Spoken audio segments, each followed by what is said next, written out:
Welcome to the Epique Edge podcast. I'm Angie Davis. I'm Hayden Edmondson. And we've got a good show for you today. Today, as we record this episode, it's actually election day. So I'm aware that by the time this episode airs, in fact, we may or may not know the results of the presidential election. Hopefully it's just behind us and we have answers on who it's actually going to be and hope for a good economy for the future. The topic for today, it's kind of because of the season, because of the election, because of the season that we're in. It's been a crazy year for real estate, and definitely right now with the uncertainty of the election and the economy, it kind of led us to talking about fear. And I thought that was a good topic for today. So stick around. You're going to want to hear, like, if you're having any kind of fear or anxiety as an agent, you're going to want to listen to today's episode.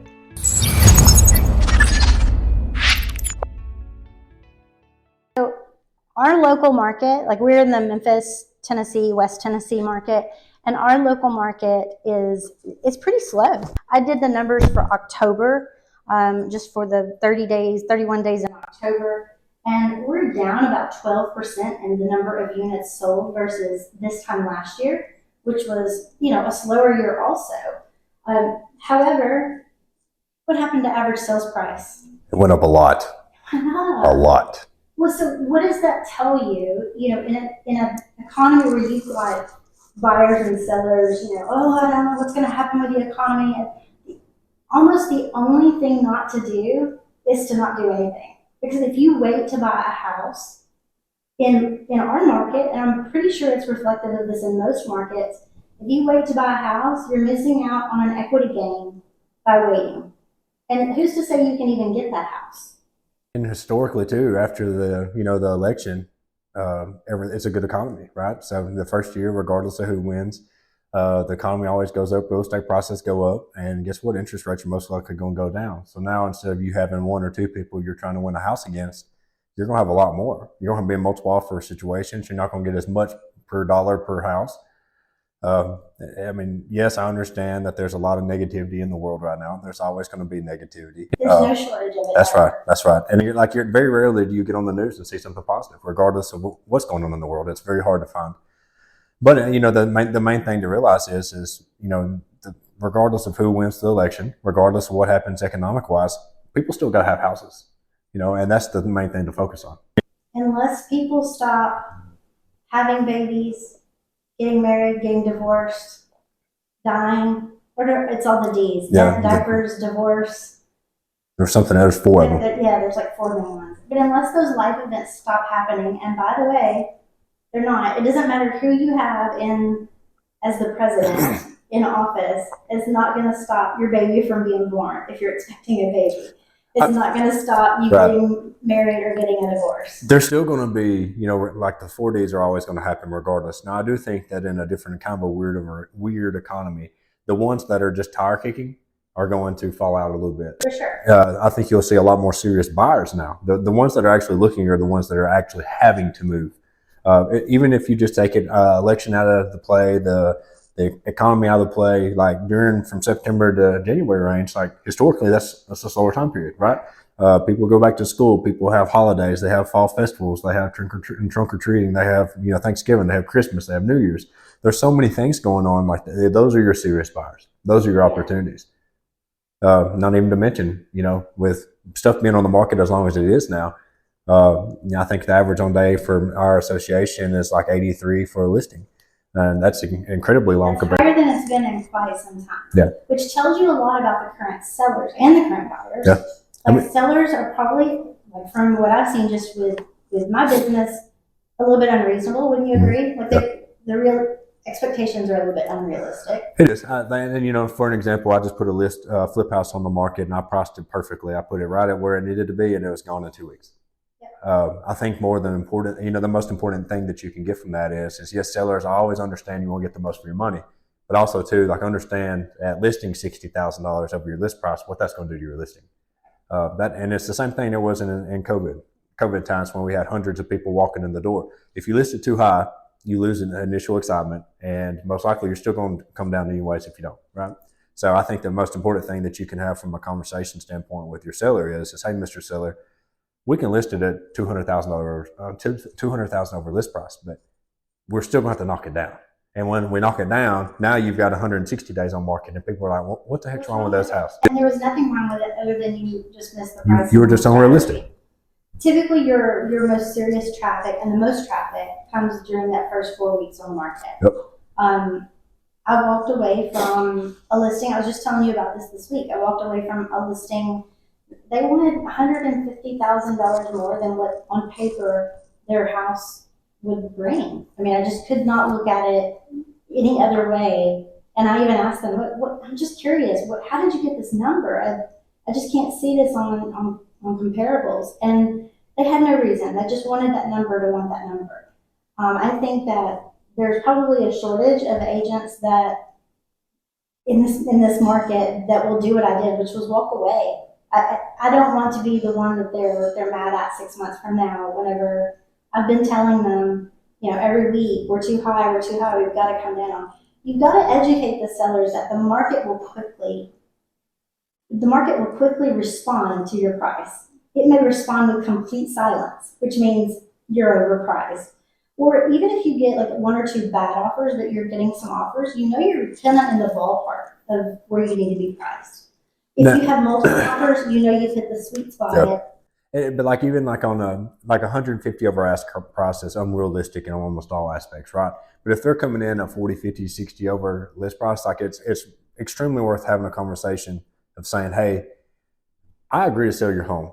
And I agree to list your house at X price, but in your special stipulations or whatever you want to do, like have it wrote up already saying, hey, after 2 weeks of no traction or 3 weeks of no traction, whatever is negotiated, I don't have to come back to you and get automatic price reductions. That way you can show them. And like, we're not doing this out of spite, but it is kind of powerful when you go back to the seller and you have 2 or 3 weeks of no showings. All of a sudden you drop at 20 and you get it to that window of where you thought you should be. And all of a sudden you have listing or showings.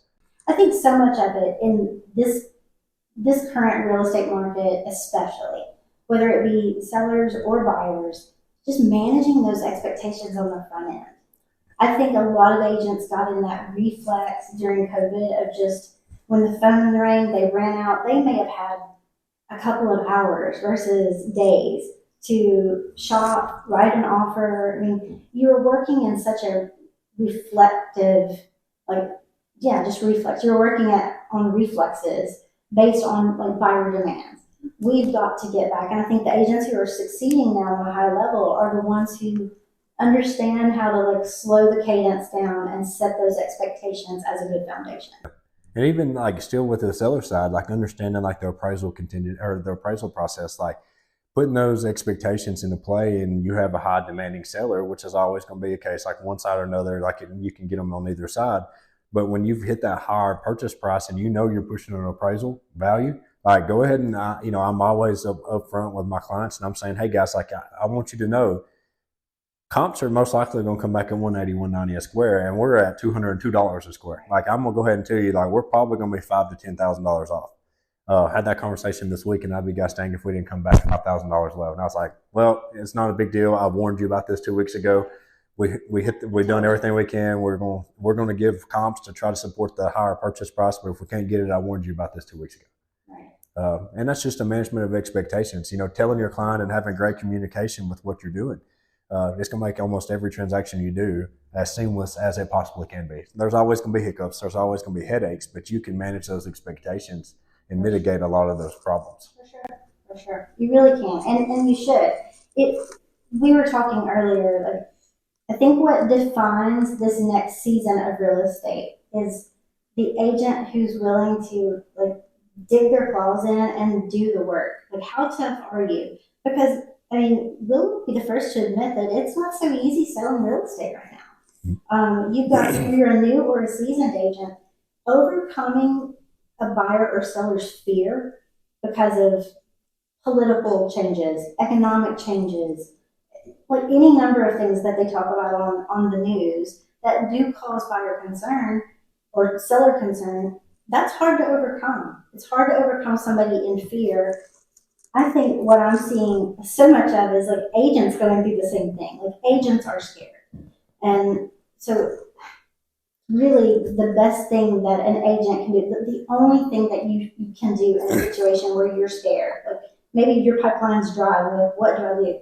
You've got to take massive action because nothing's going to happen in fear. If you just sit back and look at how much negativity has been in the market since 2023, 2024, like I hate to say it this way, but don't be the one to pay attention to nothing but the social media, the news outlets. You know, we had so much negativity about the NAR settlement. In reality, all it was an adaptation to your business, a couple extra forms. I think right now we have roughly 3,000 active listings in our association. I have not looked at this, but I would be willing to bet that out of all those listings, less than 5% of those don't give buyers agents commission. Yeah, I mean, we've run into a few, but it's for the most part, sellers are still offering to pay the buyers because they understand that the buyer's agents bring the buyers to their house. They understand that contributes to their sales price goal. But again, you know, like that, if you looked at the news for the last 2 years, that's going to decapitate real estate.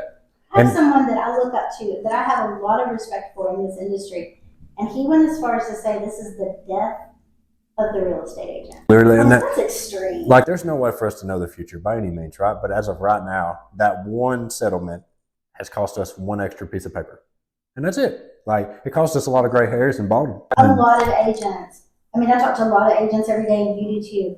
A lot of agents tell me, I'm tired, I'm burnt out. And some of it is from this angst regarding the NAR settlement. I think you can only give it so much energy. At some point, you just have to pivot, move, and like control the things that you can control. And that literally comes down to your fundamental daily activities. In a weird economy, when people are scared and like people are talking about getting out of the business, you go back to your fundamental activities. Do the things that you've done for 10 years, 5 years, 2 years, 1 year, and you found success in. It might be hustling FSBOs. It might be hustling expires. And let me tell you something, with the daily average on market being 83 days now, there's going to be a lot of opportunities. There's an opportunity coming up for expired listing agents. So that would be automatically should be part of your plan. You are probably one of the best I've ever met. I've seen whenever like the sky is absolutely falling, you don't look at the sky falling, you're looking underneath the rubble to see what the opportunity is out of it. I've always said this, and like COVID is a terrible example of this, but it really is probably the most accurate here recently. COVID, you know, I mean, killed a bunch of people, and I'll send my condolences on all that. But I also want to say, COVID has gave me so many opportunities to put us to where we are today. It's truly up to you. There's only one thing in life that I've come to realize it's not an opportunity, and that's death. Your death, your personal death. Now that's an opportunity for someone else, right? Because there's always an opportunity for someone to step in and build shoes. It is. That's right. But like COVID, you know, ruined so many people's lives. But you know what? When I was there and I'm selling real estate, I'm working on rentals, I'm doing all my jobs at once. It was an opportunity. And instead of me paying attention to the negativity on the news outlets, me paying attention to the negative political stuff that was going around me, I kept my head down and I done what I knew what to do, and I just worked my butt off. And that's just an example, and that's what we need to apply to the future of what we're going to do next year. Like right now, what we're doing today is what's working for January and February. We're putting the footprints and the groundwork in for January and February closings. We just took some of our agents through the business planning workshop where they set goals, and we said today's actually February 4th. 90 days ahead is where you're going to see the results of the activity that you're doing today. That's right. So guess what? If in October, if you were sitting at home and eating all your candy when you went trunk or treating, hey, I'm happy for you. I hope you had a lot of fun. But guess what? Your January is going to be pretty dry. Right. You know, so your adamant intent and your daily actions is what's going to tell me what you're going to do for the years to come. So agent who this may end up being a controversial episode. That's okay. Sorry, guys. Comments in. We like all the comments. We like engagement. We don't care whether you agree or disagree. We want to hear from you. But I think like this is going to separate the men from the boys, as they say. This market, this next economic season, regardless of who's in office, it almost doesn't matter. Unless people stop having babies, expanding their families, getting married, getting divorced, unless those things stop happening, there's an opportunity. There's opportunities. One way or another. The agent to find those opportunities and put blinders on, put your head down and go to work, adding value to your clients, giving them the information. One of the things that that we coach our agents on just early on is, okay, I understand how you're feeling. I understand what your hearing's going on. I understand what you're looking at your pipeline and the way it may seem. Get out of your emotion and get into the numbers. When you look at the numbers, how many contacts have you made today? How many people have you actually reached out to and talked to about real estate? Had a conversation today with a girl on the team. She's getting down on the team, getting negative because she hadn't got any deals. And I'm like, well, okay, well, tell me what your daily actions are. And the conversation literally comes down to, well, you're not consistent in your actions. That's the first problem. But secondly, all right, and let's see where the shortcomings are. You don't have a deal right now. You've got stuff working down the road. All right, we've got a lot of leads coming in every single day. Get those leads, get those conversations, show those homes. Statistically, for every 100 homes you show with the lead services we use, 3 to 5 deals come from it. That's an easy conversation. Now, take the emotions, take the name, the mental instabilities and the mental games out of it, because that's what's going to define you down the road. It's literally a numbers game. It is. Everything. It's all numbers, and numbers will pull you out of emotion. Nope. Like when nothing else will. When you focus on the numbers, there's no emotion in numbers. Numbers are just numbers. That's right. Some can do them better than others. Personal dig. We all have our skill sets, and we would agree that numbers is not mine. That's right. And it happens to be yours, which I think is why you pick on me a little bit. That's right. That's okay. I don't mind getting picked on every now and then. I'd be interested to see what, like in the higher price points, like the Arizonas, the Calis, the Floridas, the New Yorks. I would love to hear some comments to see actually what their average purchase price is, how many days on market. Are their prices going up? Are their prices going down? Are they increasing 4 to 5% like they are in Memphis? Comment below. Like, what's the activity? I'd love to see that. And how's your personal business? Like, is your business up? Is it slowed down considerably, or about like normal this time of year? And what a pet peeve too. When you ask an agent, hey, how's your business doing this year? Well, it's okay. Well, what's your numbers? Like, how'd you do? Well, I don't keep up with how many transactions. Bro, what? Like, what is your accountability in what you do every day? Yeah. You're literally just spinning your wheels. Like, if you have a goal to do, I highly encourage anybody in any business to have a set of goals of what you're trying to hit. It doesn't matter what it is, and it doesn't matter how small or how big, because there's, numbers apply for everything. But if your goal is to do 5 deals and you're not keeping up with it and you don't know how many you've done, like, that's your first mess up, because like you're literally just spinning your wheels. Yeah. Now is the season to be reflecting on, hey, what worked this year? You want to replicate that. That's right. What didn't work this year? You don't want to replicate that. Or maybe you did it wrong. Maybe there was a flaw in your execution. Maybe it was a great idea and you weren't consistent in your execution. Find those lead services that don't work. Cut the fat. Trim the fat. Get real lean on your sphere of influence and past clients and those people to refer you business. Like, teach them how to refer you. I think that's a good spend of everyone's time right now. Business is going to happen. Tomorrow morning we will wake up and we probably still won't know. Like, it takes. I was watching a thing today and they were saying we probably won't know by Saturday. And I'm like, man, like, that's a lot of unrest to pin up for 5 days. I mean, but it's like there's a thing called election anxiety. Oh, I believe it. Like a thing where, there's just. I literally had a conversation five minutes ago with a great buddy of mine, and the conversation went like this. It doesn't matter, and again, it applies to everything. It doesn't matter. If you need a new truck, and it's funny that people say, I'm waiting on the election to see what happens. Dude, you're still going to need a new truck on Monday. So, like, if you need a good truck, go buy a truck. But, for sure. But like, it's truly incredible how much that this day has held, like, for almost the entire year, it has held up real estate. It's creating like secondary and tertiary backups in the market. I truly believe, this is my personal opinion, I'm not very educated in the entire loaning process, but hear me out. I truly believe this is doing nothing but pinting up demand for next year even higher. Yes. So and this is my personal opinion. There's a lot of people that have said, like, I have 15,000 people in my database. I could go to a couple hundred leads right now that say they're waiting on political rain to figure out what happens. And nobody's saying, who they're voting for or anything like that.